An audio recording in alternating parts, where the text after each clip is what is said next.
Hey, what's going on, everyone? Just want to make a quick follow-up video.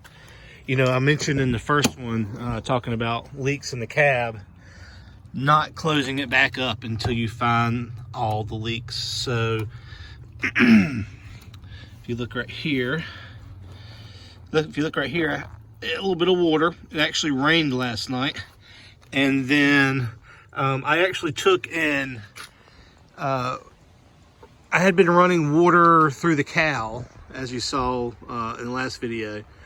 You know, running water around through the cab and having it, or through the cowl, excuse me, and it running down. So then I put it up here on the roof, my water hose. You can see it right there. I was having it run and simulate, you know, a rainy day.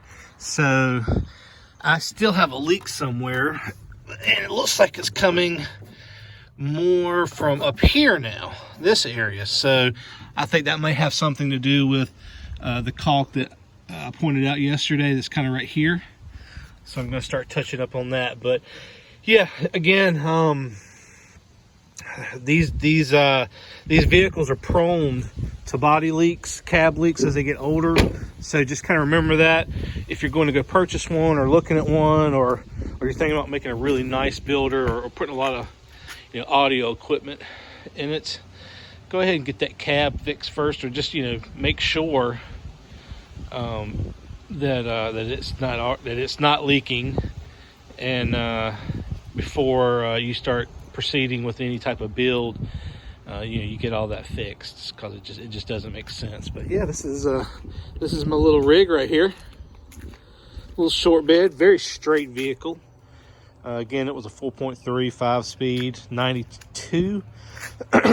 Original owner, I think it's got about 160,000 miles on it. But this is what you guys are going to see get built up a little bit. I'm not going to do too much to the exterior. Maybe let a friend of mine detail it, put a little wax on it.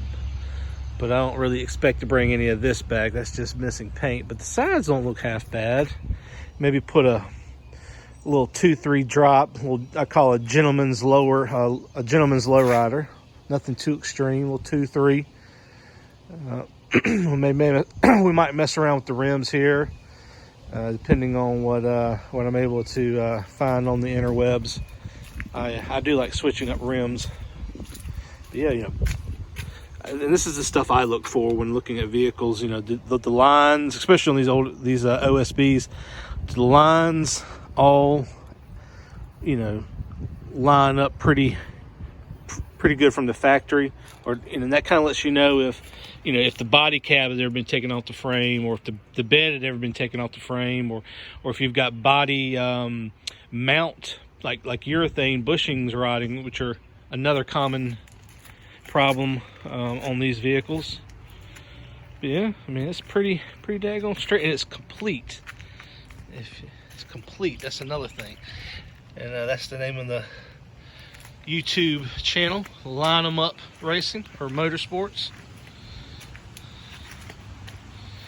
Yeah, I'm just kind of piddling with it this Sunday, Mother's Day 2022. Make sure you call y'all's moms and tell them you love them. That's just a really good looking vehicle.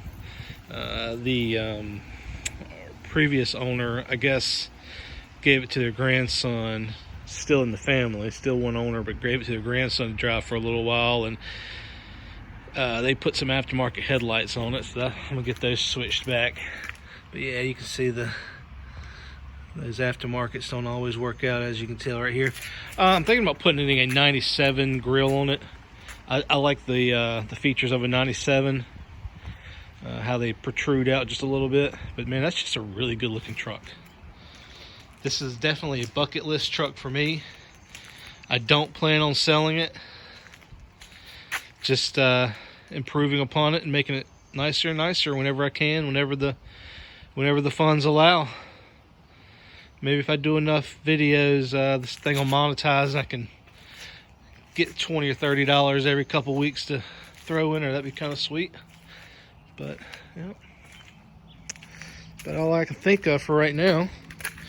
But yeah, just hit if you're dealing with a water issue, hit it from all different angles. lay it across the roof right there, lay it on the cow, just try and simulate a heavy rain. And yeah, just go at it and do the best you can. And you know, it might take you a week, but that's it. All right, y'all have a great day. Bye.